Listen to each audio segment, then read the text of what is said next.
Eu sou o Galileu Paolo. E eu sou o Luiz Pavani. Este é o Judocast Brasil. Bom dia, boa tarde, boa noite, ouvintes do Judocast Brasil. Meu nome é Galileu Paolo e eu estou mais uma vez aqui com meu amigo Luiz Pavani para falarmos de judô. Fala, Pavani. Fala, Galileu, tudo bem? Olha só, um dia de frio aqui no Rio Grande do Sul hoje, tá de verdade, né? Agora meio da tarde que a gente está gravando aqui, tá um pouquinho mais agradável, mas hoje de manhã era 4 ou 5 graus por volta das 8 horas da manhã. Não, frio de verdade, assim. Tive até que tirar a camiseta de manga comprida do roupeiro, que nem diz aqui. O inverno também chegou aqui em Belo Horizonte, mas não de 4 ou 5 graus, graças a Deus, porque eu não sou um gigantesco fã do frio, não. E hoje vamos falar mais dos décimos dans, Pavani, e especificamente dos não promovidos pela Kodokan. E a gente sempre faz aquela ponte do último episódio com esse. Então eu acho que o ponto fundamental é a gente lembrar daquela regra que ninguém não japonês é promovido na Kodokan décimo dan, né? É isso mesmo, né? A gente tem 15 promovidos até hoje, né, em pouco menos de 100 anos, e todos eles japoneses pela Kodokan, né? E aí, então, de um tempo para cá, a Federação Internacional de Judô decidiu, né, uma coisa relativamente recente, fazer promoções a décimo dan também. E além das promoções diretamente da Federação Internacional, temos promoções dos entes nacionais, né, e de alguns entes independentes.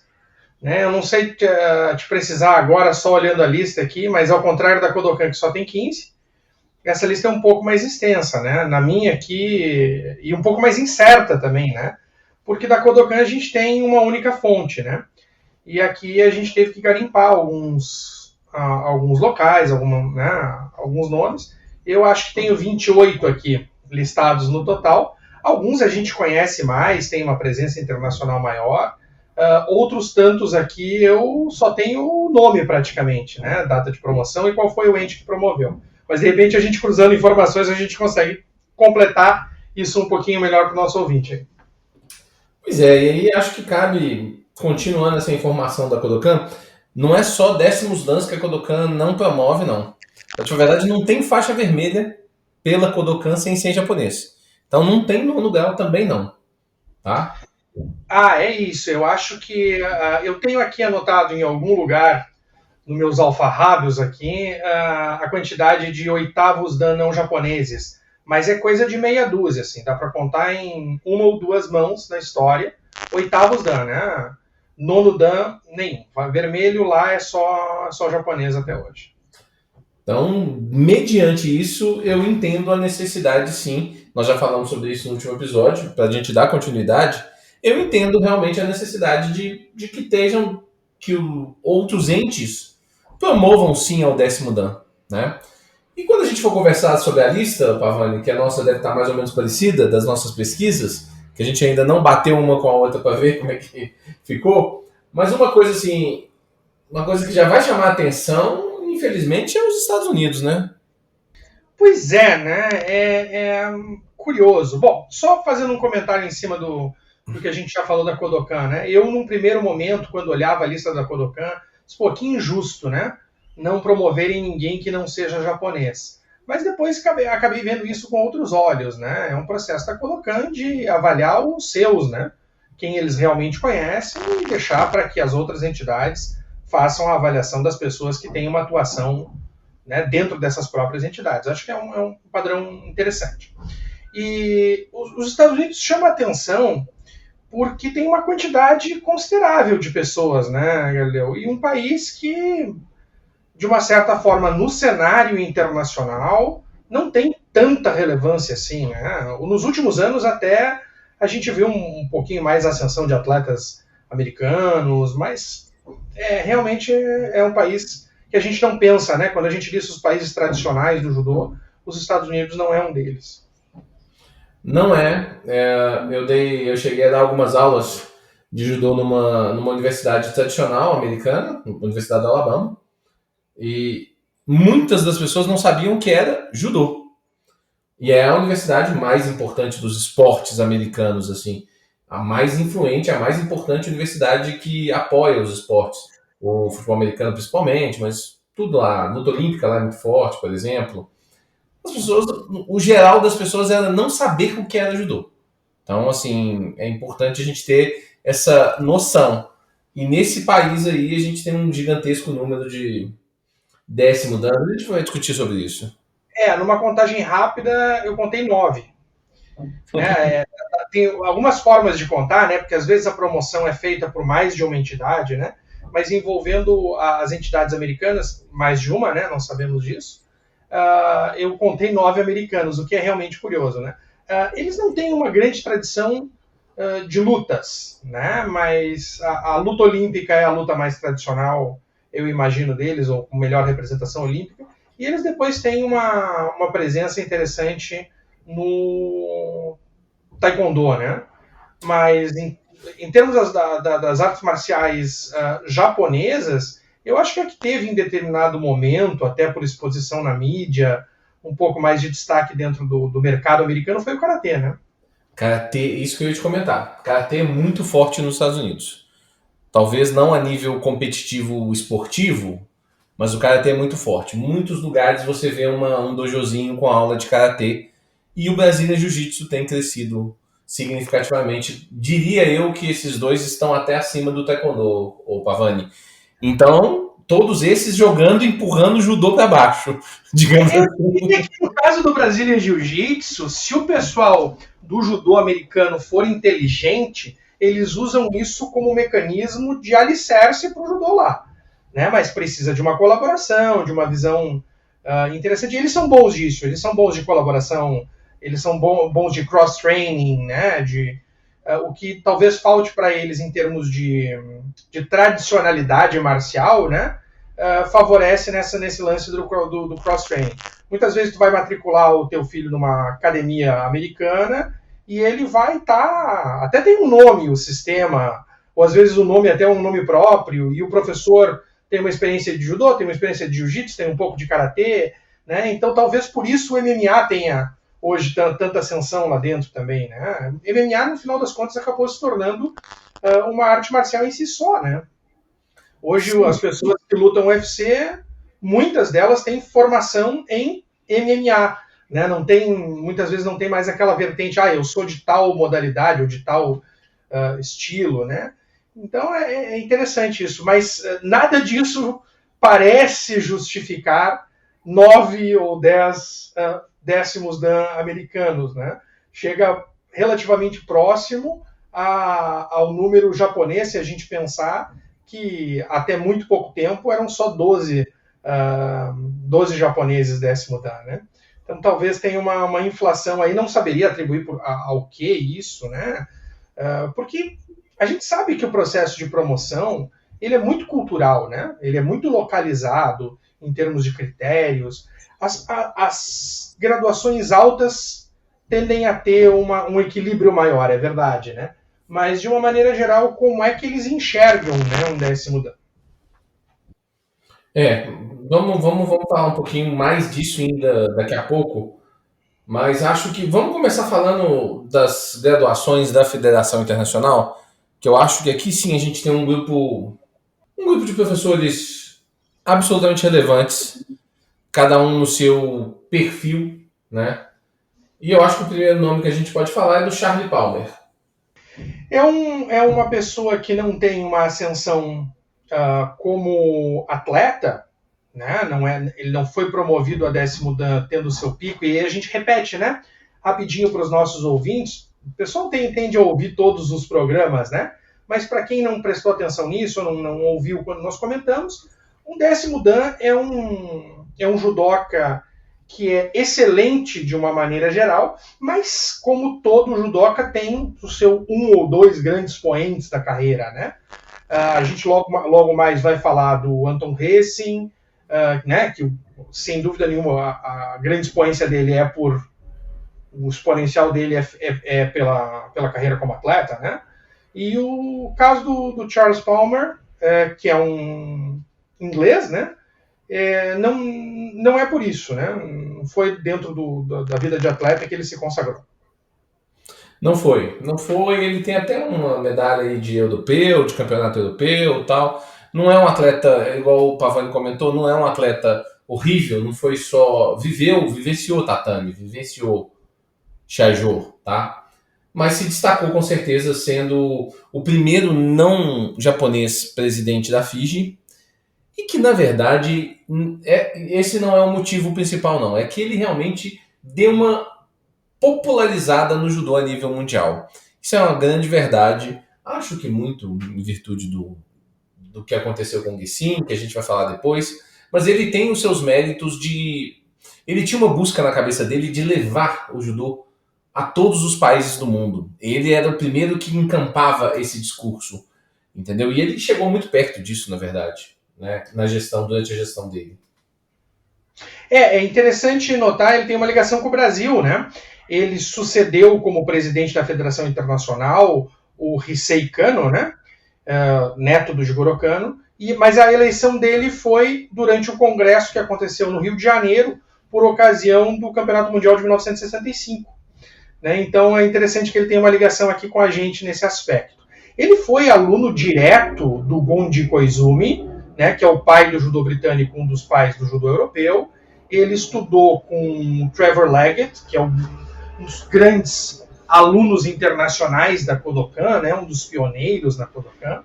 Eu já quero de cara pedir desculpas para os nossos ouvintes aqui, se tiver um barulho de fundo incomodando, porque nós estamos em reforma aqui hoje, né? E conseguimos até uma leniência do pessoal que está fazendo reforma aqui, pedindo para fazer um pouco menos de barulho durante a gravação do podcast. Mas não quisemos cancelar a gravação de hoje, né? Para não correr o risco de deixar os nossos ouvintes desamparados. Mas então qualquer barulho extemporâneo aí, por favor, me desculpe. Ele foi um dos pioneiros do judô, numa segunda geração de judocas da Inglaterra, né? Então ele estudou na Budokwai, quer dizer, ele tem um pedigree, vamos colocar assim, né? Dentro do judô inglês, e esteve no Japão, aquela trajetória, né, do período pré-olímpico do judô, ele cumpre todas os indicativos, né, e teve uma carreira, sem dúvida, de sucesso como dirigente, né, tanto dentro da Inglaterra quanto internacionalmente. Sim. Vamos comentar aqui que essa questão de que ele começou na Budokwai, eu acho que é mais do que isso. Ele foi sensei na Budokwai. E é a primeira, a gente está falando da primeira academia de judô fora do Japão, senhores. É uma academia tradicional, é um nome muito relevante dentro do judô europeu. Então, isso faz parte da história desse cara de uma maneira mais relevante do que às vezes a gente imagina.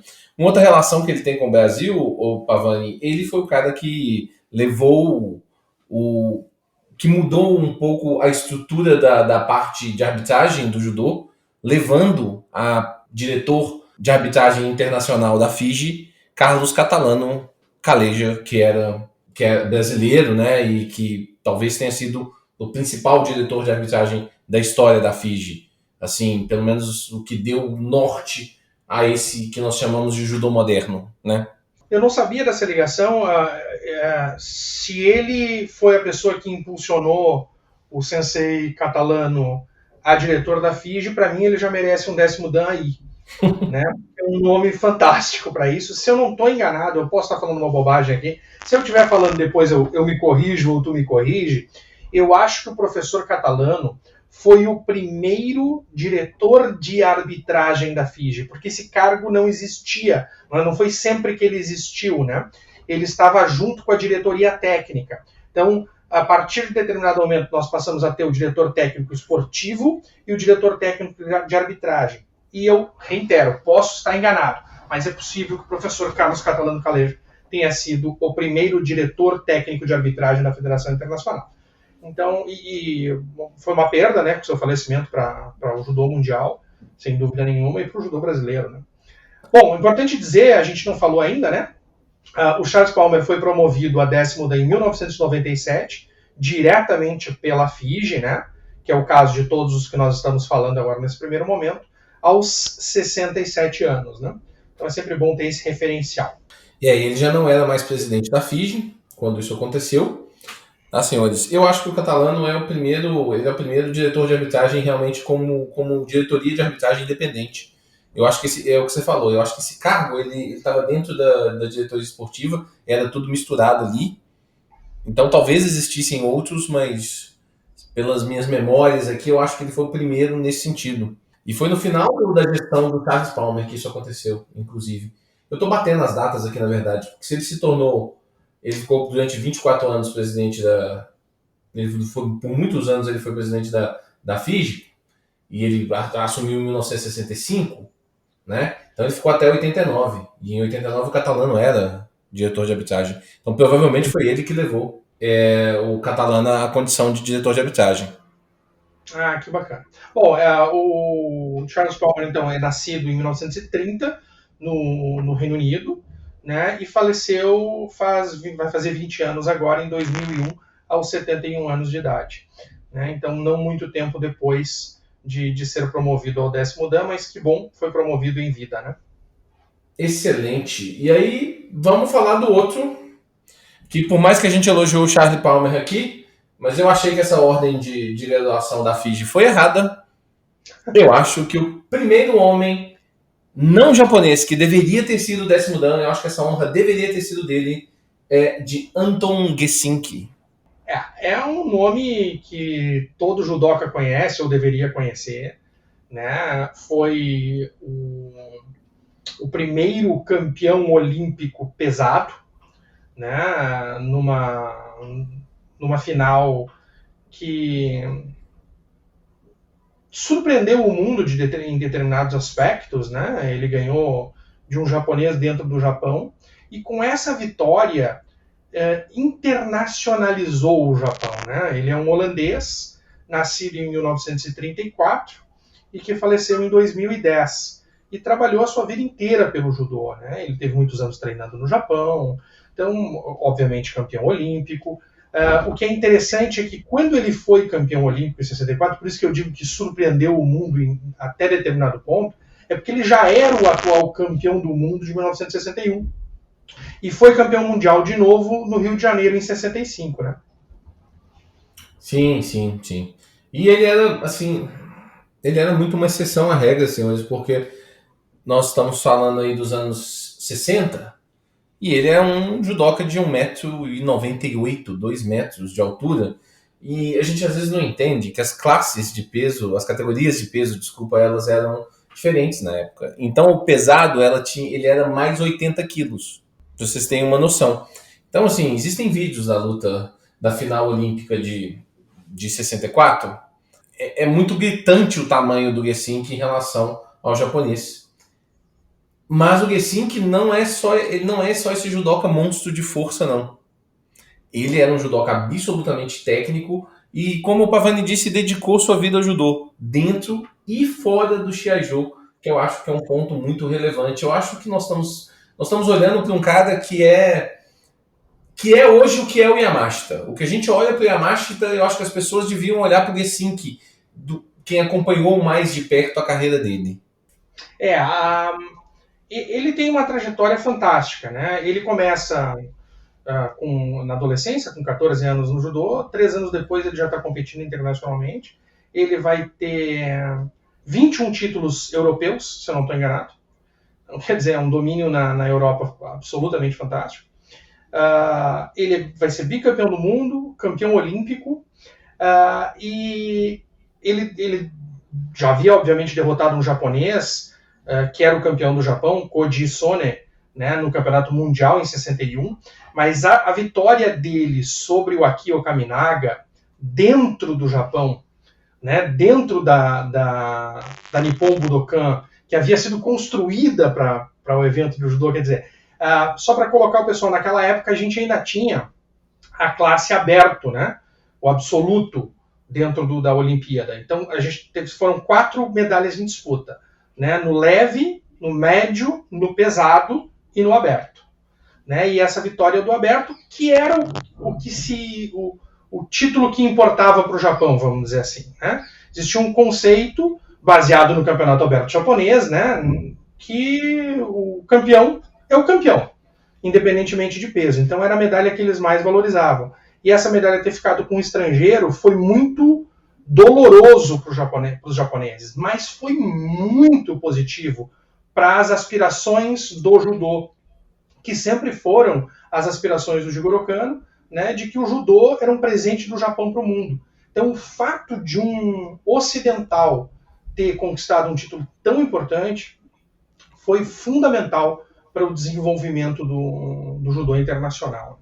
Então, um holandês abriu esses caminhos. Então, eu entendo muito bem quando tu diz que talvez devesse ter sido o primeiro 10º Dan, né, fora do Japão. Seria alguma coisa bastante significativa, mas não foi muito longe, né? Não foi muito tempo depois do Charles Palmer que ele foi promovido. Eu acho que, na verdade, talvez até é ruim de ficar falando essas coisas, mas existe um processo político que é chato nesse modelo de entidade, igual a FIGE é, igual outras muitas são pelo mundo. Existe uma questão política e talvez a promoção do Charles Palmer, não que não seja merecida, ela politicamente foi a que abriu portas para que outras pessoas fossem a 10º Dan. Mas eu entendo que o Gesink devia ter sido o primeiro, até mesmo porque quando eu cito o Yamashita é porque o pós-carreira dele como atleta também foi muito relevante dentro do judô. Ele foi membro do Comitê Olímpico Internacional, ele participou ativamente em vários momentos de decisões olímpicas, tanto dos Jogos de Inverno quanto de Verão. Ele tem um negócio dentro da carreira que é um negócio fabuloso, né? Ele recebeu uma premiação do governo japonês em 1997, que é a Ordem do Tesouro Sagrado, que, cara, é um negócio muito, muito, muito particular, muito, muito especial. Poucas pessoas dentro do judô, eu, na verdade, para ser sincero, eu estou tentando lembrar aqui, eu não sei quem são as outras pessoas que receberam essa honraria dentro do judô do governo japonês. E para um ocidental receber isso é muito, muito menos comum ainda, né? É uma ordem que foi estabelecida ainda dentro da era Meiji, se eu não tô enganado, né? Sim, então, sim. Quando o Galileu fala que é tradicional no Japão, é tradicional mesmo, né? É realmente um reconhecimento que, em determinados aspectos, supera até a conquista olímpica dele. Talvez seja algo mais exclusivo do que uma medalha olímpica de ouro. Então, não é pouca coisa, não. Eu acho que talvez, assim, da lista de coisas que ele fez, claro, fez doutorado na universidade japonesa, né? Ganhou como se fosse um título de doutor honorário por uma universidade japonesa, né? A Kokushinkan. Mas de todas essas coisas que a gente está falando aí, de todas essas coisas, eu acho que a maior é esse reconhecimento do governo japonês para um judoca ocidental que ganhou uma medalha olímpica dentro do Japão. Ele é ocidental, obviamente, por nascimento e por criação, ele é holandês, mas a formação de judô dele, ou pelo menos a especialização de judô dele no que antecede os títulos mundiais e o título olímpico, é feita dentro do Japão, né? Sim. Ele é um desses atletas que vai tirar temporadas no Japão e, obviamente, que isso dá a formação para ele necessária, né? Para, vamos dizer assim, derrotar os japoneses no próprio jogo deles, né? Então ele associa várias qualidades japonesas com condições inerentes dele, físicas, né? Como tu disseste, era um gigante mesmo, né? Homem de praticamente 2 metros de altura. E tu colocar uma técnica japonesa, né, dentro de um ocidental desse tamanho, começa a ficar difícil de vencer o cara mesmo. Pois é, e ainda tem mais um aspecto que a gente não comentou sobre o Gesink, mas a gente já comentou já em outros episódios, que o Gesink é um cara que começa a encampar a ideia do judogi colorido, como uma forma de separar, de dar mais visibilidade para quem está assistindo as lutas. Exatamente, isso vai se concretizar na década de 90, né? Na segunda metade da década de 90, se eu não estou enganado, e pela Federação Internacional de Judô, mas ele defende a ideia do judogi colorido desde a década de 70. Né? É o grande defensor internacionalmente disso, ele está envolvido, a gente já falou sobre isso, né? Naquela foto, de certa forma, trágica da capa da revista, que está ele com o judogi laranja avermelhado e o Isao Kano com o judogi azul, né, que é o que se diz da boca pequena, foi o que custou o congelamento do Isao Kano na graduação de sexto dan, o que todos nós concordamos que seria um nono dan certo e um grande potencial de ser um dos décimos dan da Kodokan, né? Vai, infelizmente, encerrar a carreira dele como sexto dan. Né? Mas como essas sensibilidades não acontecem no Ocidente, que bom, isso não impediu a ascensão do Anton Hessen para décimo dan, né? Exato. E aí, vamos falar a verdade que do Anton Gessen que dá para fazer um podcast com o episódio só dele, tá? Mas assim, a gente vai ter que diminuir um pouquinho, porque a gente tem que falar de várias outras pessoas. Eu acho que o próximo da lista da Fiji é um judoca, não vou dizer irrelevante não, de jeito nenhum. Todos que estão nessa lista são super relevantes. Mas entre esses que foram promovidos pela Fiji, é o menos relevante, vamos dizer dessa forma, que é o sensei George Kerr, britânico, nascido na Escócia, e que também tem dentro do seu histórico essa questão dessa parte política da coisa, né, Pavanha? Ele é um expoente do judô britânico, né? Foi presidente da Associação Britânica de Judô. Ele nasceu em 37 e com 20 anos ele foi campeão europeu de judô. Né? Isso não é pouca coisa. É que, claro, no nível que nós estamos conversando, na lista de pessoas que nós estamos falando, ele, do ser campeão continental, às vezes fica pálido referente a outros títulos. Né? Além do campeonato europeu de 57, ele tem mais 4 medalhas em campeonatos europeus. Né? E é interessante que ele é um cara relativamente leve, ele é um cara de 80 quilos, e foi medalhista no Open, né, no absoluto dentro do campeonato europeu. Então, assim, ele tem sim uma trajetória como atleta, né, mas não uma trajetória que lhe garantiria a ascensão ao décimo dan. Né, isso vem através de uma combinação de serviços, né, de trabalhos. Essa promoção que acontece dele, né, ela é significativa por ela ser da Federação Internacional, e aí eu entendo que o Galileu fala sobre essa comparação com os demais recipientes dessa promoção. Né?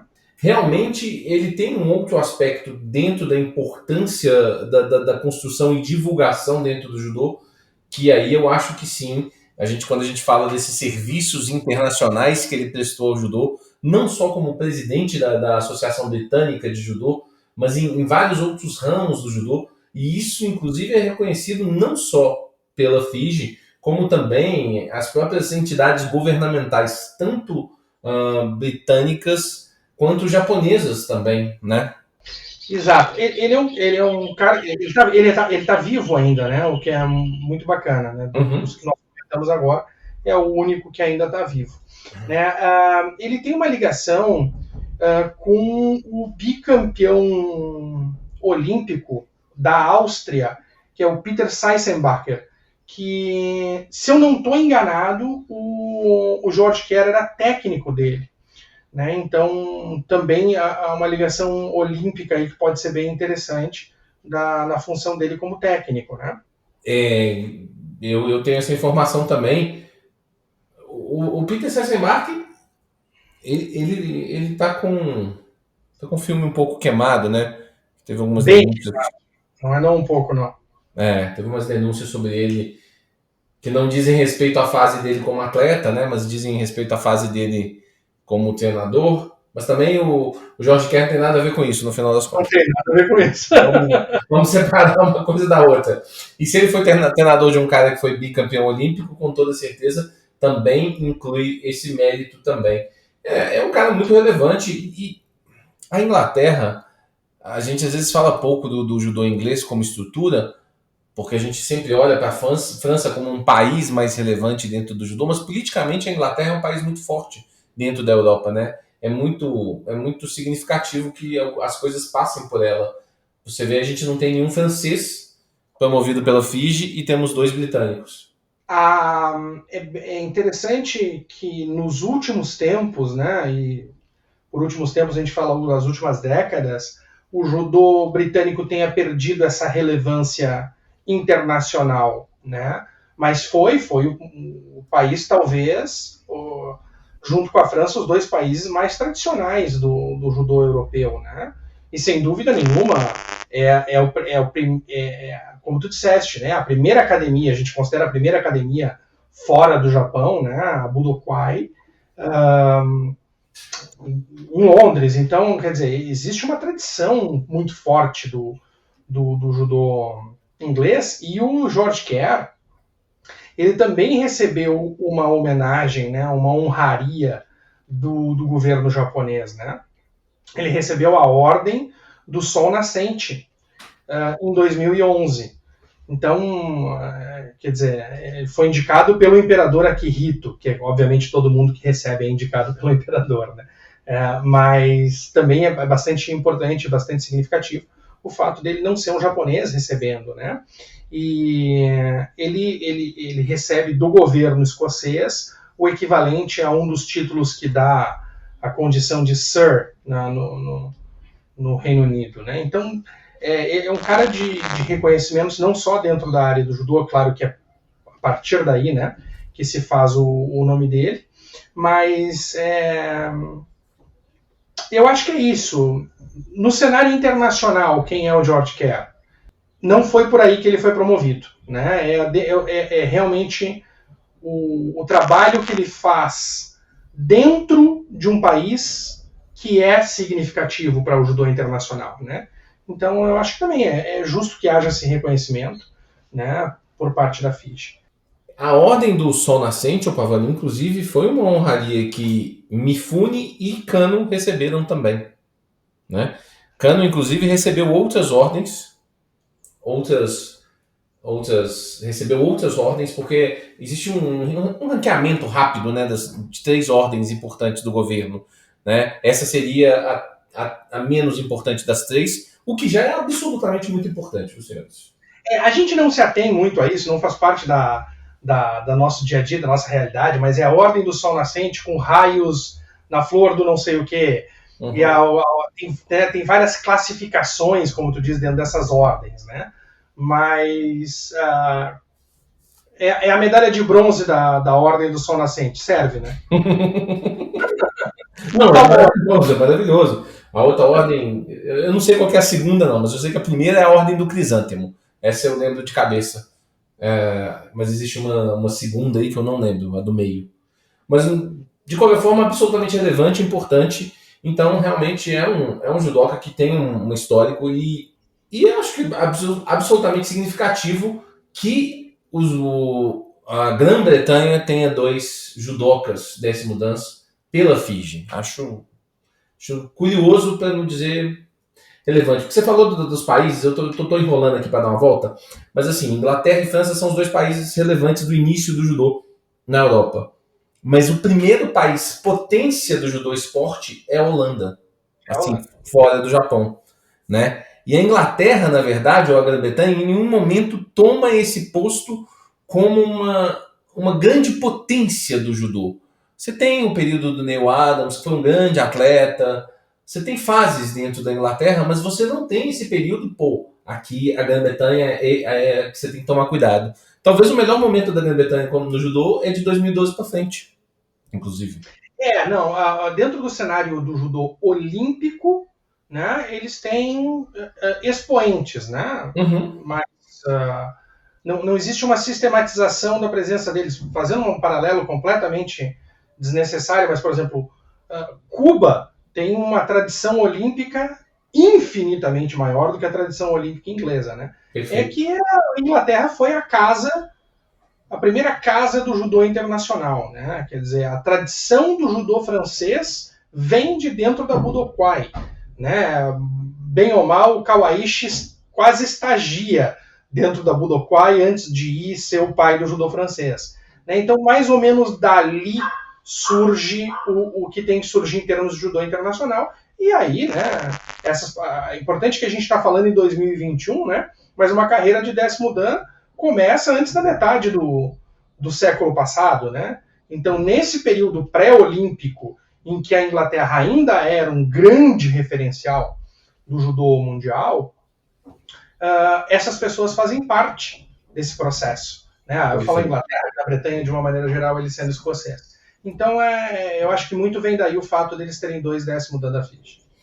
Perfeito. E nós podemos seguir para o próximo, que é um americano, mas com toda pinta de japonês, que é o sensei Yoshiro Uchida, que é um nome relevante dentro do judô. Ele foi promovido, é um americano promovido ao 10º dan, e que tem uma história como treinador, como um homem de negócios do judô na costa oeste americana, né? Pois então, um descendente de japoneses com certeza, até onde nós sabemos nenhum parentesco com o nosso sensei Uchida aqui do Brasil, quem sabe, né? Daqui a pouco estou falando bobagem aqui, tem alguma mas em princípio não. Né? Ele tem uma presença dentro das Forças Armadas, né? E isso é interessante porque muito do judô vem, né? Um dos redutos do judô dentro dos Estados Unidos sempre foi as Forças Armadas, né? Então ele tem uma presença como técnico da Academia da Força Aérea Americana, né? Com outros técnicos ali, e ele foi um pioneiro na organização do judô americano, né? Ele do judô escolar americano. Então, ele é radicado na Califórnia, se eu não estou enganado, é isso, né? Isso mesmo. Então, ele tem uma carreira de negócios forte na área médica ou laboratorial, ou alguma coisa assim, né? Que coloca ele numa posição, vamos dizer assim, confortável para investir no judô e apoiar o judô, né? A gente tem relatos da venda da empresa dele, acho que na década de 90 ou alguma coisa assim, por dezenas de milhões de dólares. E aí a pessoa fica mais confortável mesmo para poder se dedicar integralmente ao judô, né? Não, eu tô brincando porque, obviamente, a carreira dele de judô começa, acho que nos anos 40 ou nos anos 50, e isso só vai acontecer lá 40 anos depois de tudo isso. Mas que ajuda. Com toda certeza. E ele, igual você falou, na verdade, assim, esse 10º dan, talvez para as pessoas, assim, vamos falar de mais algumas coisas dele, que a gente pode falar que ele foi o treinador da seleção americana nos primeiros Jogos Olímpicos. Tem muitas coisas que a gente pode falar, mas deixa eu dar um relato particular. A visão que o americano tem, o americano da costa leste e da costa especificamente, leste nem tanto, mas o do meio do país, da região central do país sobre o judô é uma, o da costa leste é outra, e a da costa oeste é completamente diferente. É claro que isso se deve à proximidade do Japão ali e tal, e dos próprios países asiáticos em geral, tal, que tem alguma influência pelo judô e pelo Japão propriamente dito. Mas muito eu acho que se deve pela a faixa, o 10º dan do Uchida, ele vem muito por causa desse processo. O judô na costa oeste, ele é uma realidade nos Estados Unidos, o que não é em várias outras regiões do Brasil, dos Estados Unidos, desculpa. É uma diferença gritante. Só para vocês não acharem que o professor Galileu aqui perdeu a mente dele, quando ele fala na proximidade dos Estados Unidos com o Japão, tem só o Oceano Pacífico entre eles ali. É porque o que ele está falando é justamente isso. Como nós tivemos ali, por exemplo, na região de São Paulo e do Paraná, o local de imigração japonesa, o grande local de imigração japonesa nos Estados Unidos é a costa oeste. Né? Então, fica próximo ali, né? Tem um oceano inteiro no meio, mas é um tiro reto ali. É mais fácil do que fazer a volta pelo outro lado, né? É mais perto do que os outros lugares, pô. A distância entre Estados Unidos e Japão, a mais perto é essa. Quer dizer, dá pra ir pelo Polo Norte por avião, mas não era a prática daquela época, né? Mas é isso. E é curioso que existe uma influência, não é o caso do Sensei Uchida aqui, né, mas existe uma influência bem grande da comunidade hispânica dentro do judô americano, né? E isso também influencia e apoia um pouco o desenvolvimento do judô na costa oeste, né? Nós temos tradição de judô na Costa Leste, Nova York, né? O primeiro campeonato mundial feminino acontece no Madison Square Garden, em Nova York e tudo mais. Né? Mas se a gente olhar boa parte dos nomes dos grandes professores americanos da época, mesmo sem ter toda essa tradição que os países europeus e outros países asiáticos, né, muitos deles tu vai reconhecer sobrenomes hispânicos, né? Então é interessante que essa proximidade ali dê esse incentivo. Ele faz parte do Hall da Fama em vários lugares nos Estados Unidos, né? Ele também recebeu, a gente está falando aqui, vai parecer que é lugar comum, né? Ele recebeu a ordem do Tesouro Sagrado do governo japonês. Mas daqui a pouco o nosso ouvinte está dizendo, mas todo mundo recebe esse troço? Não é. É que a gente está falando de um selecionado, né? Aí parece que o cara dá uma volta ali na esquina e recebe a ordem do Tesouro Sagrado do governo japonês. Não é assim, gente, tá? É só a elite. Com toda certeza. E essa ordem do Tesouro Sagrado, na verdade, a gente está falando... Mas é que pro Uchida, a coisa do japonês... O japonês é um povo muito particular, com muitas peculiaridades. Para ele dar a ordem do Tesouro Sagrado, ou qualquer ordem para um cara que nasceu... ou que o pai é japonês, ou que o avô é japonês, é uma coisa. Para o Anton Gesink é outra. Existe um peso de diferença nisso aí. Não querendo dizer que a ordem do Uchida não foi relevante, absolutamente relevante, e realmente não é um negócio tão comum assim, igual está dando às vezes a entender, né? Mas realmente o fato do Gesink ter recebido é talvez de um tamanho maior, eu imagino, né? Vamos falar agora do Capelletti, Franco Capelletti, que não é comida, inclusive, não é um macarrão. Deixa eu só, não sei se a gente chegou a falar, no caso do Uchida ali, né, que a promoção dele acontece pela USA Judo e aí é reconhecido em um momento posterior pela FIGE em 2013, tá? Ele ainda é vivo também, né, nasceu em 1920, ele ainda está vivo. Mas vamos então para o último, se eu não estou enganado, o último a ser promovido pela Federação Internacional. Não sei se alguém foi promovido depois dele, né? Mas o italiano Franco Capelletti foi promovido em 2017, ainda é vivo também, nasceu em 1938. Talvez não seja o melhor ano para você nascer na Itália, mas tá aí com a gente. 1900... Deixa eu fazer mais um último comentário sobre o Uchida. Se o Uchida tá vivo ainda, 1920, 101 anos. É verdade, olha só o que 30 milhões não faz para uma pessoa. Não, eu quis dizer a vida... A vida do judô, né, Pavan? Que você quis dizer. Então, 101 anos. Não, muito bacana, né? É isso aí. A menos que eu esteja enganado, é isso mesmo. 1920 é a data de nascimento dele. Não, eu acho que é isso mesmo, inclusive. Eu acho que é isso mesmo também. Franco Capelletti, que nasceu numa época que, como você disse, não era ótimo para ser italiano, a não ser se você é um gigantesco fã de futebol. Porque nesse ano a Itália estava ganhando o seu bicampeonato mundial, 1938. Olha só, Biblioteca Galileu Paolo, rapaz. Eu não sabia disso, não. O primeiro título é em 34 e o segundo é em 38. Depois teve a pausa da Segunda Guerra, né?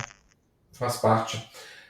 Cara, eu tenho um carinho pelo Franco Capelletti, na verdade. Eu tenho um certo carinho por ele e por uma série de razões. Mas ele é o primeiro cara que chegou a décimo dan que tem uma gigantesca relevância dentro da área técnica do judô. Ele foi diretor técnico por muitos anos, primeiro da Federação Italiana, depois ele foi da União Europeia de Judô, e depois da FIGE, inclusive, também. Então ele tem essa relação forte com a parte técnica do judô e com uma outra parte absolutamente relevante, porque ele se tornou, durante muitos anos, presidente da comissão de Catar da FIGE. Né? Então, um cara... Ele ainda não é isso?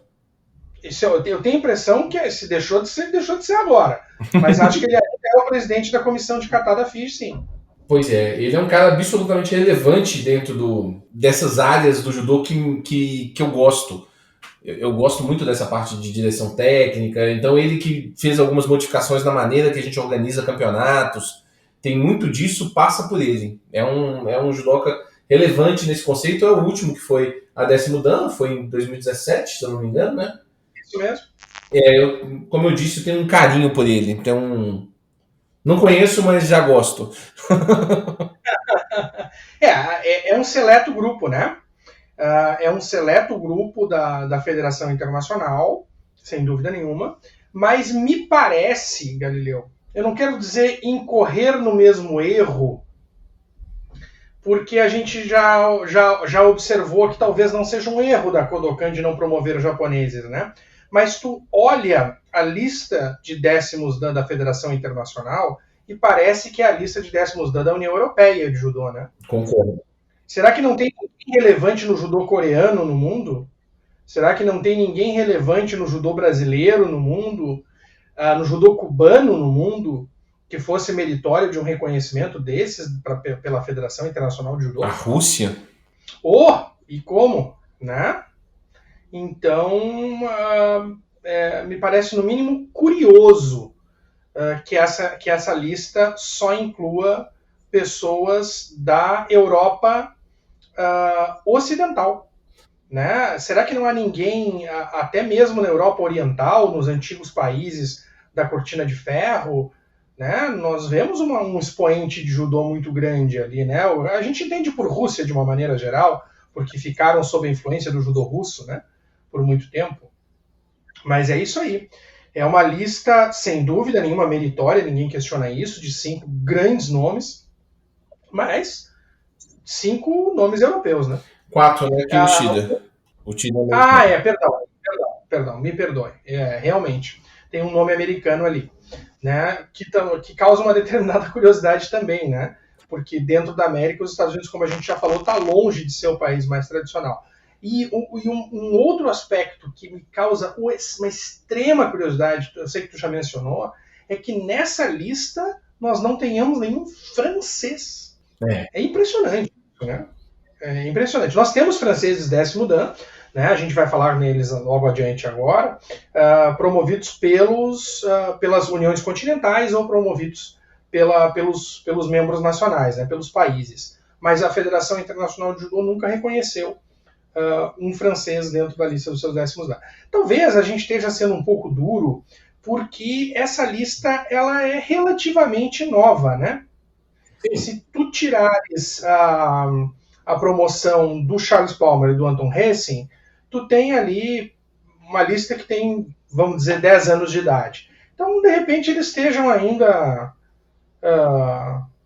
ligando o computador para digitar outros nomes lá. Vamos dar o benefício da dúvida para eles, mas que eles precisavam reavaliar a posição deles como Federação Internacional de Judô, eu acho que precisavam. Inclusive para fazer o resgate, Galileu, de alguns nomes que se perderam na história, até mesmo dentro das federações nacionais, né, que não foram promovidos. E aqui eu faço só uma barriga na nossa conversa. Me causa muita estranheza que um dos grandes precursores do judô do Brasil não tenha um reconhecimento como esse.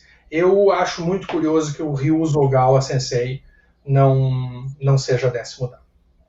Né? É uma pessoa que deu origem a tudo que a gente conhece. Né? Quando a gente pensa, por exemplo, nos grandes professores expoentes do judô no Brasil, 90% deles saíram da Kogawa. Da Budokan. Né? Ele é um 8º Dan da Kodokan, sem dúvida nenhuma, mas eu acredito que esse reconhecimento devesse acontecer como uma grande raiz do judô brasileiro. Né? Eu não discordo, eu concordo, na verdade, mas no caso do Ogawa, eu atribuo isso a uma questão quase histórica, o Pavani. Talvez na época não se tinha essa cultura, talvez se tinha esse medo de promover a 10º Dan. Não, tá absolutamente certo. Por isso que eu digo assim, da Federação Internacional de Judô fazer esse resgate, né? Porque, por exemplo, a gente já falou nele hoje, Gunji Koizumi, né? O pai do judô na Europa, o pai do judô inglês, precursor muito anterior ao judô francês, ele é 8º Dan. né? Ele faleceu há muito tempo, obviamente, mas eu acredito que esse resgate, e é exatamente isso que tu fala, de uma época em que não existia essa cultura fora do Japão, né? Porque o Sensei Koizumi falece em 1965. Uhum. O Sensei Ogawa morre em 75. Não existia essa cultura de 10º Dan que não fosse da Kodokan. Né? Então essas pessoas não tinham essa possibilidade. Então eu acho que seria interessante, sim, né, fazer um resgate desses para algumas pessoas. Há outras, né? O Shozo Awazu, que é o segundo pai do judô francês, que é nono dan. Então eu acho que realmente algum resgate deveria, um programa de reconhecimento histórico da Federação Internacional de Judô. Eu concordo, mas acho que eu concordo, mas entendendo que são duas conversas diferentes.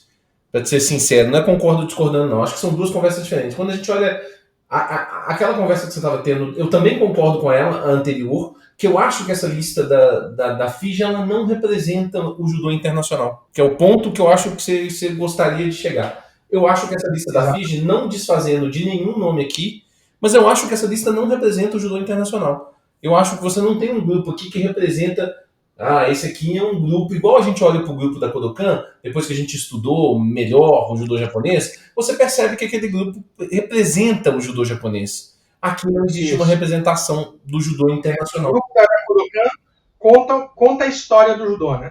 Acho que conta a história do judô em várias vertentes. E aí você fala assim, talvez o Saigo tivesse que ser 10º, póstumo, talvez o Okano merecesse. Você tem sim um nome ou outro discutível, mas no geral a lista é absolutamente coerente. Uhum. Essa lista aqui não é muito. Não é. Talvez, claro, né? Também nós temos que entender um processo político nisso. Não que a Kodokan não esteja sujeita à influência política, mas é um grupo muito mais coeso, que pensa muito mais igual, mesmo nas suas diferenças, né, muito mais próximos uns dos outros, e sem dúvida nenhuma é uma cultura em que o peso político tem uma influência menor, vamos colocar assim, nos critérios de decisão. E uma federação internacional de judô, né, tem um grupo muito mais heterogêneo, pessoas que pensam muito mais diferentes, mais difícil de chegar num acordo, né, mas acho que precisaríamos ter uma liderança ali que encabeçasse isso e colocasse isso à frente. Mas bem, desculpa pela minha barriga aqui agora. Vamos conversar sobre os que são 10º Dan, mas não são da FIJI, né, que são promovidos pelos países ou pelas uniões continentais. Vamos. Você quer começar falando como é que nós vamos organizar essa apresentação? Olha, eu acho que se a gente for falar extensamente sobre todos, a gente sai daqui sexta-feira, né? Sim. A gente tá, só para quem está nos ouvindo na sexta, né? A gente está gravando numa quarta. Eu acho que só tem um lugar para começar essa lista. Para onde é que a gente vai depois, a gente vai conversando. Okay. Mas tem que começar por Mikinosuke Kawaishi. Ok. Né? O homem é pai do judô francês, né? Junto com o Gonji Koizumi, o pai do judô europeu, né? E foi promovido pela Federação Internacional de Judô ao 10º Dan. Ele nasce em 1899 e morre em 1969. Federação Francesa. Perdão. Federação Francesa de Judô. Tá? E é um reconhecimento que vem póstumo e muito tempo depois, né? Mas nessa esteira eu acho que muito justo, era assim que devia ter sido mesmo, né? Acho que sim, acho que não tem a menor dúvida e não vejo como nenhum problema. A gente conversou sobre isso no vídeo falando da Kodokan. Às vezes você olha para trás e fala, cara, esse cara era um 10º Dan naquele momento. Por tudo que ele fez, hoje talvez a gente analisando a história completa dele, fica até mais fácil de enxergar que aquele cara era um 10º Dan. Então não vejo como nenhum problema essa honraria vindo póstuma. Melhor se fosse em vida. Eu concordo com você que é melhor se fosse em vida, mas também não vejo como nenhum problema sendo póstuma, não. E a França ela vai ter um outro 10º Dan, né? Que é um judoca relevante, que é o Henri Cortini, que entra naquele hall de judocas que eu vejo como esse cara que fez um pouco de tudo na vida, né? Esse cara que foi um bom atleta, foi campeão europeu, foi medalhista de mundial num período de poucos torneios, né? E teve também uma carreira relevante, como foi estudante ele foi aluno direto do Kawaishi, o Henri Cortini, e tem um aspecto dentro da parte técnica organizacional dentro do judô francês muito relevante. Foi ele que, inclusive, é um dos grandes nomes que alçou o judô francês, que popularizou o judô francês, né? Então, vejo como dois nomes absolutamente relevantes. Esse aqui é um nome que você até argumentou com a gente na nossa conversa antes, ô Pavani, que por que esse nome não é da FIGE, né? É curioso, né? Ele é aluno do Kawaishi, ele é aluno do Awazu Sensei, quer dizer, ele tem todas as credenciais certas, é um medalhista de bronze no Campeonato Mundial de 56, ele divide o pódio, né, com o Anton Hessing, que fica em terceiro também em 56, se eu não estou enganado, e foi campeão europeu por 3 vezes, campeão francês por diversas, quer dizer, ele tem uma carreira distinta como atleta, né? Diretor esportivo da Federação Internacional de Judô por quase 10 anos.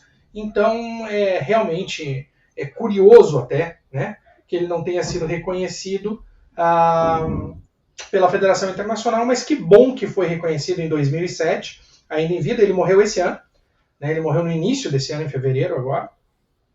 E com 90 anos, que bom que foi reconhecido em vida pelas suas conquistas e pela sua carreira de judô. Vamos pular logo e falar do Sensei Masao Shinohara? Depois a gente volta nessas listas gigantes de nomes. Sensei Masao Shinohara foi a 10º Dan em 18 de novembro de 2017. Umas 3 semanas antes eu estava com ele, antes da promoção de 10º Dan. E absolutamente merecido, é o treinador mais importante da história do judô brasileiro. Formou inúmeros atletas relevantes na construção da base do judô, Aurélio Miguel, Luiz Omura, a lista é gigante, não dá nem para ficar repetindo tantos nomes, Walter Carmona. Ele tem também todo um aspecto, fora o aspecto de competição, um aspecto de relevância técnica dentro do judô. É dali que surge todos os estudos de katas do Brasil, tá? Dentro do judô, surgem de dentro da Vila Sônia. É uma história, Teno Kogawa, né? É uma história absolutamente gigante dentro do judô. A família deu continuidade a isso, o filho foi treinador da seleção, foi atleta da seleção também, o Junti foi atleta da seleção, a gente às vezes esquece de citar isso aí, então, inclusive foi um baita judoca, os que viram competir sabem disso que eu tô falando. Não tem razões do Sensei Shinohara não ter sido o 10º Dan, e que essa é a discussão que nós vamos falar várias vezes, né? Por que esse cara não foi reconhecido pelo FIGE? É fantástico, é maravilhoso que ele tenha sido reconhecido pela Confederação Brasileira de Judô. Quem teve essa lucidez tem meus parabéns, né? Um reconhecimento em vida, merecidíssimo, né? Acho que até poderia ter acontecido antes, mas que bom, né, que ele teve tempo de estar com a gente ainda 10º Dan. Não que fizesse, tenho certeza que não fazia nenhuma diferença para ele, né? Ele continuou dando aula para as crianças dele, gostava muito de dar aula para as crianças da Vila Sônia, né? O judô moderno do Brasil deve o judô moderno do Brasil a ele, né? Tudo era Vila Sônia, numa época em que a gente não tinha. A Vila Sônia era um farol de conhecimento, né, para o judô brasileiro. Eu falo com vocês, como vocês sabem, no interior do Rio Grande do Sul.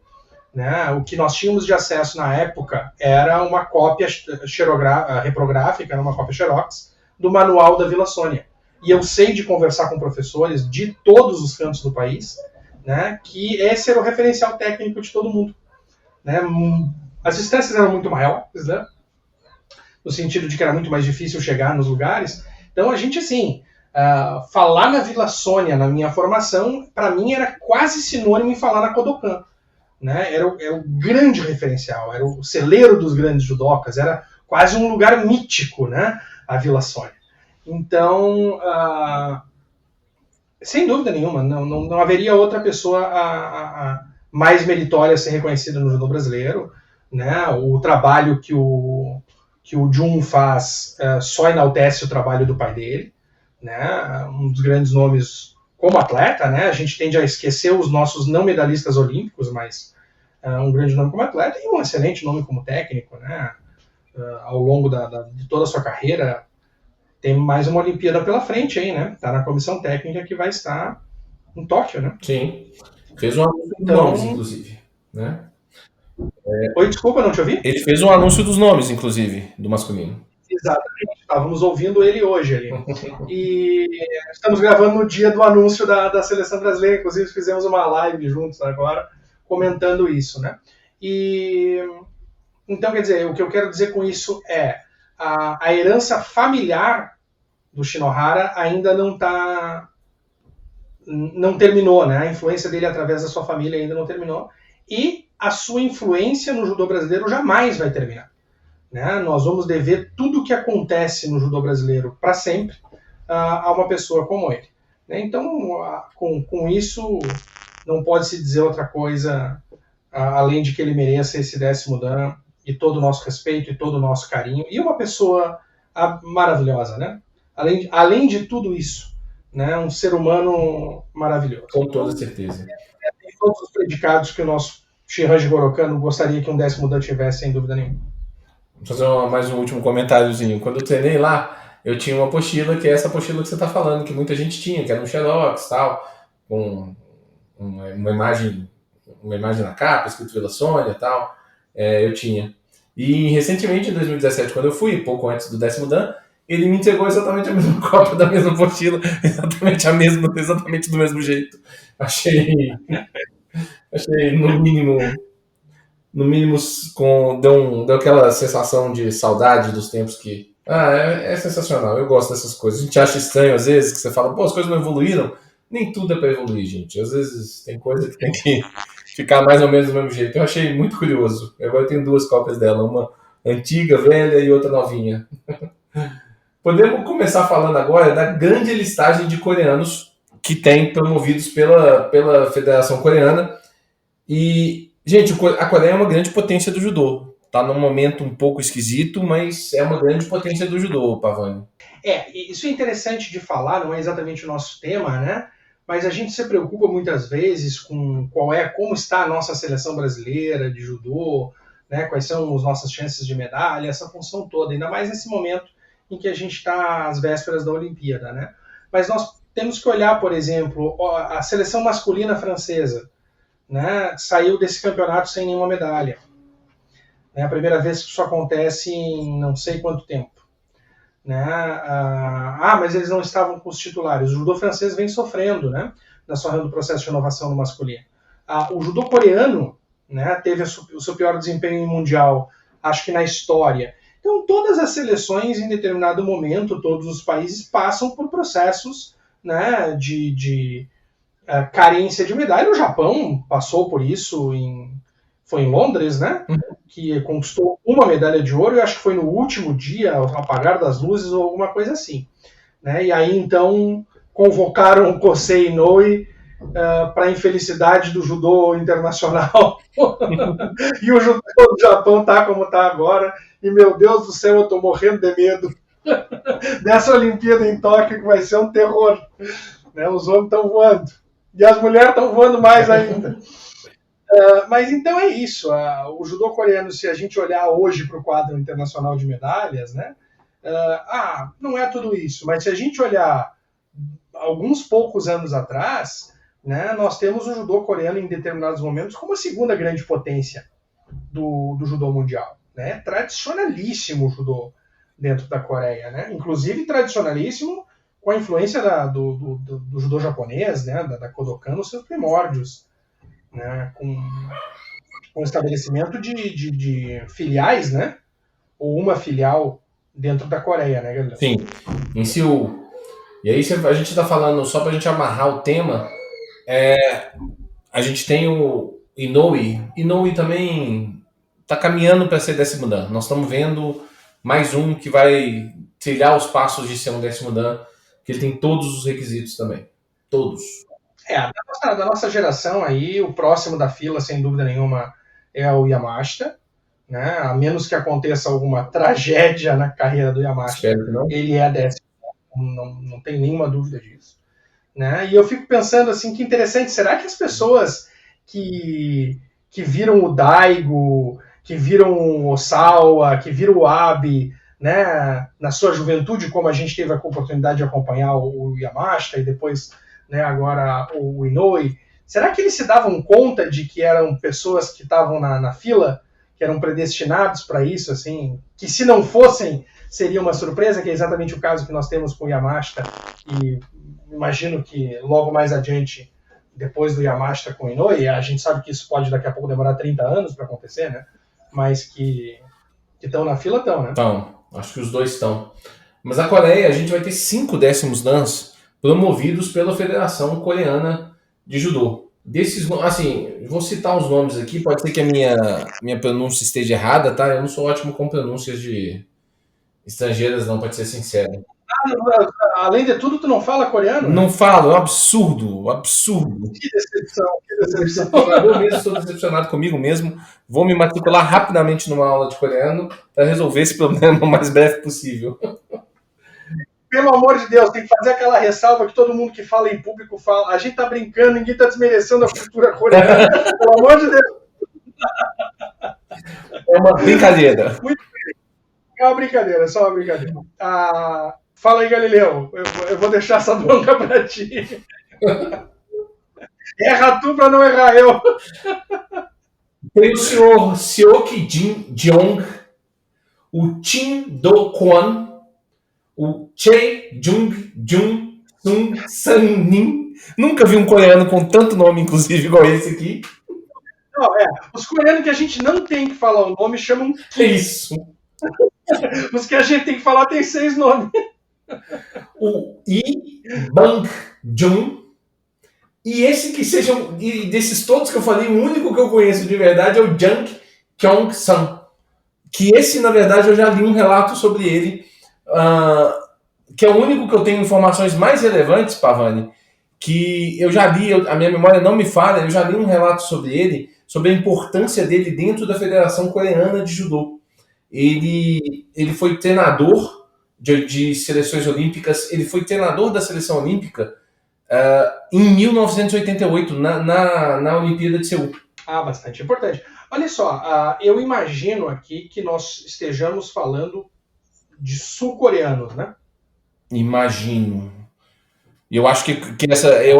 Imagino não, eu basicamente devo te dizer que é certo isso. Porque, bom, muitos deles em termos de nascimento, como o último os 2 últimos que o Galileu falou, né? Quando nasceram era uma Coreia só ainda, né? Mas como nas anotações que eu tenho fala em Coreia, e internacionalmente quando se fala em Coreia está se falando da Coreia do Sul, né, não há nenhuma indicação que eles fossem norte-coreanos. Mas eu sou muito sincero que eu não conheço nada sobre o judô interno, nacional da Coreia, né? Quem a gente conhece, quem eu conheço pelo menos, são os grandes expoentes como atletas, né, da Coreia. Então, tem grandes nomes, maravilhosos nomes. Atletas, assim, que nós poderíamos comparar a níveis técnicos como do Nomura, como do Koga, né? Gente de primeiríssima linha. Mas o meu conhecimento do judô coreano está limitado ao judô esportivo olímpico coreano, vamos dizer assim. Né? Eu não tenho muito o que dizer sobre esses professores. Mas eu sei que é sul-coreanos todos, o Pavani, porque eles foram todos promovidos pela Korean Judo Association. E essa organização é a organização de judô da Coreia do Sul. Porque é importante dizer, né, pessoal, a gente não ouve falar muito da Coreia do Norte, é o país com o regime mais fechado do mundo hoje em dia, né? Ninguém entra, ninguém sai, aquela função toda. Mas a Coreia do Norte tem uma presença no judô e, eventualmente, com atletas com bons resultados. Né? Inclusive, se comenta em termos táticos, se o que favorece eles não é esse isolamento, porque ninguém conhece os atletas, eles são surpresa, né? Sim. É mais ou menos como tu voltar a lutar judô na década de 70, 80, que ninguém conhecia o jogo de ninguém. né? Hoje em dia todo mundo sabe o tipo sanguíneo de todo mundo, né? Então isso dificulta um pouquinho o trabalho, né? Esse tempos a gente estava conversando com um dos grandes estrategistas do judô internacional, certamente do judô brasileiro, e o comentário era esse: as lutas são meio amarradas, né? E ele mesmo disse: não, as lutas são muito equilibradas, é muito difícil de tu ver o grande pom hoje em dia. Aí eu disse: não, para só um pouquinho, né? Um dos grandes responsáveis por isso é tu, né? Vocês leem tudo que o cara faz, todos os atletas conhecem, não tem surpresa nenhuma, né? Tu faz o teu trabalho bem demais e fica estragando o judô, e agora tu vem falar que o judô tá estragado. Verdade. Mas é isso, né? É tudo filmado, é tudo catalogado hoje, né? Tem scout de tudo. De atleta, de tudo, né? Então, talvez a Coreia do Norte surpreenda às vezes por isso. Mas não temos, então, aqui nenhum norte-coreano na nossa lista de décimo. Outro elemento importante dessa divisão da Coreia que é bom de falar é que o judô coreano da Sul-Coreia é mais forte masculino, né? Muito mais. Ao contrário do norte-coreano, que os grandes nomes, pelo menos a nível esportivo, são sempre femininos. Quer começar a listar americano aí? Nossa senhora! Você pode falar os americanos que é mais fácil, né? Você vai falar o americano, você vai falar o holandês aqui também, o Jap. Não, o holandês aquele ali fica com os teus coreanos. Eu tô muito afiado no meu holandês. Mas vamos lá. Por favor, a gente não está diminuindo, a gente não conhece a carreira a fundo desses americanos, né? Só nos causa uma estranheza, que eu acho que é natural de nós termos quase uma dezena de americanos nessa lista, e às vezes fica um pouquinho difícil de determinar, né? Porque, por exemplo, o penúltimo coreano, Yi Ban-jeon, que o Galileu falou, ele é coreano-americano, né? Então ele tem uma presença nos Estados Unidos também. Mas bem, vamos dar uma olhadinha aqui. Galileu, vai batendo com a tua lista, ver se a gente está com os mesmos aí. Jeremy Glick foi promovido em 2008. Bate com a tua lista aí, Galileu? Pode ir. Se tiver faltando alguém, eu te falo. Tá, muito bem, então. Eles chamam de uma promoção honorária, eu não sei o que isso seria diferente de uma promoção regular, né? Regra geral, todas as promoções para décimo dan são honorárias. Ninguém está esperando que alguém chegue lá para fazer exame para décimo dan, né? Temos George Harris, dos Estados Unidos, promovido em 2011. Foi o primeiro americano a ser reconhecido pelas 3 maiores organizações de judô nos Estados Unidos. Nós temos diversas organizações americanas, né? Foi atleta de campeonato mundial, um dos grandes expoentes do judô militar dos Estados Unidos como atleta, né? Foi bicampeão dos Jogos Pan-Americanos pelos Estados Unidos, esteve na Olimpíada de 64, então é uma pessoa conhecida, né? Uma pessoa de contexto dentro do judô americano. Galileu, vai me interrompendo aí se tu tiver algum comentário para fazer. George Harris é um nome relevante. Pode seguir aí. Perfeito. Depois nós temos Carl Guys, também décimo dan em 2014. Foi um dos fundadores de uma das organizações mais tradicionais dos Estados Unidos, que é a USJA. Né? E nos anos 50 e 60 ele praticou judô no Japão, né? Como aluno de alguns dos grandes nomes do judô japonês, né? Osawa, Daigo, Kotani, Kazuzo Kudo, Miyake, Ushijima, né? Então, se a lista de professores dele significa alguma coisa, ele deve saber muito, muito judô. Né? Ele treinou Aikido, também é interessante mencionar isso. E faltou falar, galera, deixa eu fazer uma pequena volta aqui, que o Sensei Kawaishi, quando foi promovido o décimo dan de judô, foi promovido o décimo dan de Jujutsu também. Né? Para quem não sabe, a Federação Francesa é a Federação Francesa de Judô e Disciplinas Associadas, né? Então também é a Federação de Jiu-Jitsu tradicional da França. Então ele tem 2 décimo dan. Bom, ele foi promovido a sexto dan de Aikido pelo Tomiki, né? Acho que todo mundo conhece, né? Um grande expoente como aluno do Jigoro Kano e do Morihei Ueshiba. Quando ele voltou para os Estados Unidos, ele se estabeleceu no sul dos Estados Unidos, em Texas, né? E de lá então desenvolveu a sua carreira que lhe rendeu esse décimo dan. O Carl Gaze, na verdade, até eu li aqui na internet que ele tem uma influência no início do judô olímpico japonês, americano, desculpa, mas ele é muito reconhecido pela essa relação com o judô tradicional, sabe, o Pavani? Lá nos Estados Unidos é também um nome razoavelmente famoso, porque ele ficou muito tempo no Japão, né, estudando, então... Faz todo sentido, né? Ele tem essa perna, vamos dizer assim, no Aikido, né? Então favorece bastante esse trabalho do judô mais tradicional, imagino que sim. Bom, depois nós temos Haru Imamura, que é um oitavo dan da Kodokan, né? Desde o ano de 2000, e em 2007 foi reconhecido como nono dan da USJF, né? Uma das duas grandes americanas. E foi promovido póstumamente pela USJF em 2018 a 10º dan. Ele chegou a ser capitão da Universidade de Tenri, no Japão, né? Então, ele é japonês de nascimento e depois se mudou para os Estados Unidos e na década de 60 teve muito sucesso como atleta e depois, né, como técnico, desenvolvendo a sua carreira. Ele morreu em 2017. A Universidade de Tenri é uma das mais tradicionais do judô japonês, viu, senhores? Uma das mais tradicionais mesmo. Ah, sem dúvida nenhuma. Muitos dos nomes que nós conhecemos, né, como grandes campeões, têm origem em Tenri, né? Bom, depois, talvez um dos nomes mais conhecidos do judô americano, que é Jim Bradman. Ele ainda é vivo, né? Saiu 10º dan em 2018. Ele representou os Estados Unidos na Olimpíada de 64, então ele estava na primeira Olimpíada do judô, e ganhou uma medalha de bronze na categoria leve, né? Na época, a leve era 60 quilos, né? E então foi agraciado num dia muito importante, né? Dia 7 de julho, que é o dia do meu aniversário, obviamente, de 2018, por uma das organizações americanas. Hoje eu estou engraçadinho. Tô vendo. Muito bem. Depois, um outro nome muito conhecido, autor de livros, né? É o Harold E. Sharp. Né? Faleceu agora em março desse ano.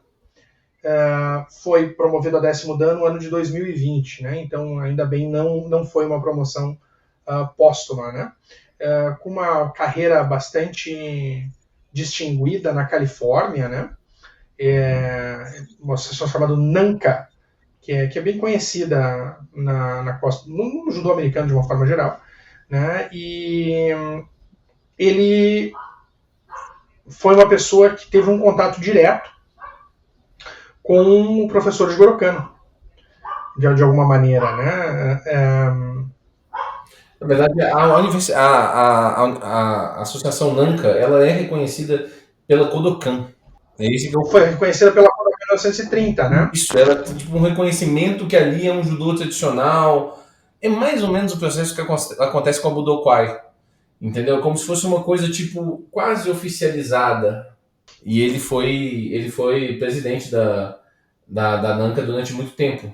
Pois esse é o vínculo dele direto com o Jigoro Kano, porque é uma instituição que, quando o Jigoro Kano esteve nos Estados Unidos, eu acho que em virtude da Olimpíada de Los Angeles, a primeira, eu posso estar com bobagem aqui, houve então esse reconhecimento da NANCA. Né? Então ele vem dessa linhagem, vamos dizer assim, de judô americano. Ele tem um livro que é conhecidíssimo, né, que é antigo, é de 55, o livro, eu tenho ele aqui, chama The Sport of Judo, e tem várias outras publicações. Então realmente é uma pessoa reconhecida internacionalmente. Né? Ele recebeu uma honraria também do governo japonês, se eu não estou enganado, né? E foi instrumental no crescimento do judô depois da Segunda Guerra Mundial, que levou à inclusão do judô nas Olimpíadas. Né? Então é realmente uma pessoa de expressão internacional dentro do judô americano. Me chama a atenção que ele não tenha sido homenageado, já que nós temos americanos, né, que receberam, um americano que recebeu o 10º dan da Federação Internacional, que ele não esteja junto com essa pessoa, porque realmente é um dos grandes nomes. Né? E aí eu vou aqui, para compartilhar contigo, falar o nome de um coreano, né, que foi promovido pelos Estados Unidos, que chama Kyu Ha-in. Não tenho culpa que sobrou o nome fácil para mim. Ele foi promovido agora em 2021 né? Ele foi por 2 vezes grande campeão da Coreia do Sul, no final da década de 50, né? Antes de ir para os Estados Unidos. Ele chega lá por volta da década de 60, iniciozinho da década de 60. Fica na costa, próximo da costa leste, né? E então faz a carreira de judô dele lá e tem alguns alunos famosos, né? Foi técnico da seleção americana, a seleção olímpica americana em 1980, né? E o que é uma Olimpíada bastante significativa. Ensinou o judô na universidade. Eu tô achando que essa informação tá errada. Por quê? Porque os Estados Unidos não disputou a Olimpíada de 80. Exatamente por isso que é significativo. Ele era o técnico da seleção que não foi. Ah, é verdade. Então, é isso. Os Estados Unidos boicotam a Olimpíada de 80, né, de Moscou. Justo quando ele era o treinador. Exatamente. E os russos boicotam a Olimpíada de 84 em Los Angeles. Verdade, então é isso. Ele era o treinador, mas ele não foi. Não foi, nem os atletas, né? E essa situação toda, para o desespero do grande Yasuhiro Yamashita, né? Custou uma Olimpíada para o Yamashita. Com toda certeza. Porque queria ser campeão. Quando os Estados Unidos boicotam os Jogos de Moscou, os japoneses boicotam também, né? E ele não vai disputar os Jogos de 80. Ruim quando isso influencia no esporte, né? Sim, a política, infelizmente, influenciando o esporte. Eu pensei muito nisso, Galileu, nessa situação do Yamashita e de vários outros atletas, obviamente, né? Quando estavam se questionando se aconteceria a Olimpíada de Tóquio ou não, né? E aí eu fico pensando nos grandes atletas que se prepararam uma vida, muitas vezes, para estar lá, né? Então, claro que dentro de uma sensatez de saúde, eu torcia muito para que a Olimpíada acontecesse, mesmo que se fosse sem nenhum tipo de torcida, né? Porque às vezes é a única chance de alguém estar numa Olimpíada, né? Por exemplo, é o caso desse técnico que acabou não estando em Jogos Olímpicos, né? Com toda certeza, com toda certeza. Eu também acho esse negócio da torcida, acho menos relevante. Acho que a questão hoje não que não seja importante a torcida, mas hoje com as redes sociais, com a internet, com a TV, todo mundo poderia assistir da sua casa e tal, mas para os atletas especificamente é muito relevante que tenha a competição. Muito relevante. Se tivesse uma solução dentro da realidade, como graças a Deus vai ter, eu acho absolutamente correto que tenha. Bom, ficou faltando, acho que aqui da minha lista das promoções de órgãos nacionais e uniões continentais, só falar, tu me corrige por favor se faltou mais alguém, mas faltou o holandês, né, que vamos tentar, chama Jaap de Age. Eu não vou ler aquele sobrenome do meio. Se tu quiser ler o sobrenome do meio, pode ficar à vontade. Eu não tenho ideia de como é que lê isso. Não vou tentar. Chama Jaap de Age, Sensei de Age, fica bem mais fácil. Né, que foi promovido pela Federação Holandesa de Judô. Dos nossos ouvintes aí, por gentileza, se tiver alguém que fala holandês, nos corrija nos comentários, né, de qualquer uma das plataformas. Depois vai estar lá no YouTube. Escrevam pra gente como é que poderia se ler isso. Como é que se pronuncia isso. E se quiserem também corrigir o nosso coreano, por favor, é muito bem-vindo. Aceitaremos de bom grado, viu? O Jaap pode ser que o primeiro nome seja Jacobus. Jaap seja uma abreviação, sabia? É mesmo? Né? Não, deixa Jaap que tá mais fácil. O Sensei foi promovido em 2008, né? Pela Organização de Judô da Holanda, né? E faleceu em 2016 com 99 anos, né? Então, acho que então, até o momento na lista dos 10º Dan, temos 2 holandeses, né? É isso? 2, mais um pela FIGE e o outro pela federação local, pela Dutch Judo Federation, ou Association. 2 pela FIGE? Não, um pela FIGE, né? Um pela FIGE, o Anton Racing, e agora isso. O Sensei Age. Bom, muito bem. Então, 2 holandeses. Uma porção de coreanos, uma porção de americanos, né? E um brasileiro. E 2 pela França. 2 pela França. Acho que isso fecha a nossa lista. E depois nós temos os promovidos, né,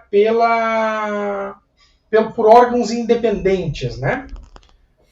Então temos ali, não sei se bate com a tua lista, Kazuo Ito, que foi promovido pela Federação Internacional de Artes Marciais, né? Eles não trazem a data de promoção do Sensei, o Sensei morreu em 74, e ele foi um aluno direto do Sensei Mifune, né? E esse Sensei Ito tinha um nono dan da Kodokan.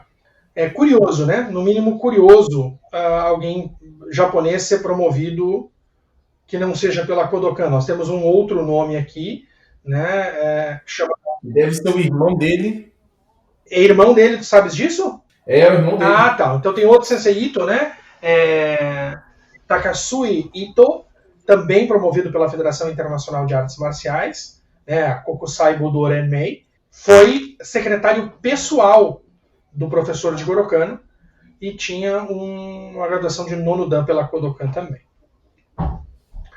Muito bem.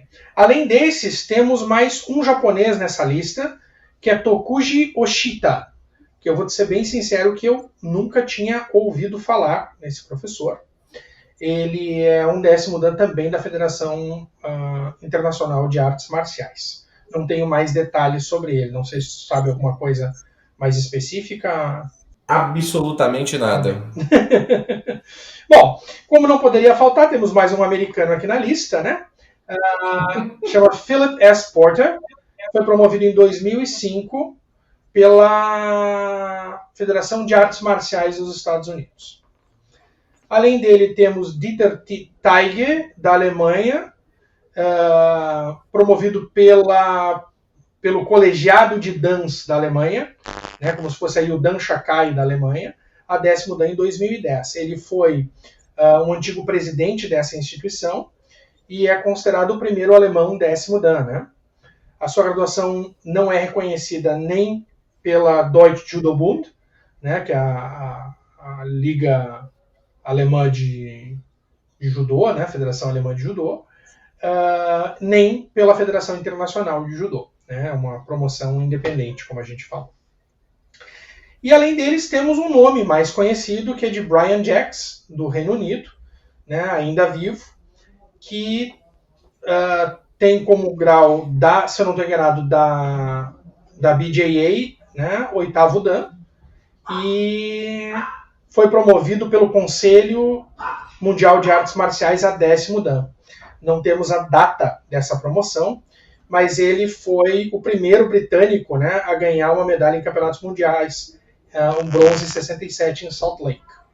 E também lutou em 3 Jogos Olímpicos, né, e foi medalhista de bronze em Munique em 72, quando o judô retornou ao programa olímpico. Né. Então talvez por isso seja um nome um pouco mais conhecido nosso. Perfeito. Bom, guardamos o melhor para o final, né? Guardamos. Acho que junto com o Anto Gesink, talvez o nome mais relevante que a gente vai falar dessa lista toda, na minha opinião, é a melhor. Talvez junto com o Gesink, para ser bem sincero, Keiko Fukuda foi promovida a 10º dan pelo USA Judo e pela USJF, que é uma das 2 grandes organizações americanas de judô. Ela foi promovida em 2011. Foi promovida em vida também. Alguém teve a decência, a inteligência de promovê-la em vida.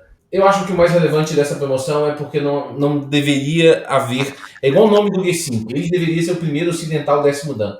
E eu acho que a Keiko Fukuda deveria ser a primeira 10º dan do mundo, entre as mulheres, porque ela foi uma quebradora de barreiras durante toda a sua vida. Ela quebrou esses telhados de vidro que nós falamos várias e várias vezes em outros episódios durante toda a sua vida, né? Não sozinha, igual às vezes a gente esquece de reconhecer outros nomes, por exemplo, o da Masako Noritomi, que foi as 2 primeiras a cruzar a barreira da faixa preta, passar para a faixa Kohaku Obi, né? Mas sempre esteve lá forçando a linha para frente, né, Pavani? Ela é pioneira, né? Ela é sem dúvida pioneira.